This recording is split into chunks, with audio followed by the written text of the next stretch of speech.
श्रीलक्ष्मी श्रीमहालक्ष्मी क्षीरसागरकन्यका उत्तिष्ठ हरिसम्प्रीते भक्तानां भाग्यदायिनी।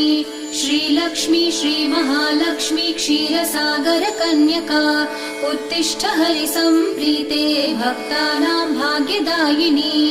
उत्तिष्ठोत्तिष्ठ श्रीलक्ष्मी विष्णुवक्षस्थलालये उत्तिष्ठ करुणापूर्णे लोकानां शुभदायिनी।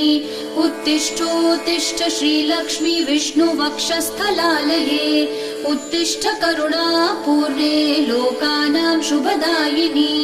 श्रीपद्ममध्यवसिते वरपद्मनेत्रे श्रीपद्महस्तचिरपूजित पद्मपादे श्रीपद्मजातजननी शुभपद्मवक्त्रे श्रीलक्ष्मी भक्तवरदे तव सुप्रभातम्।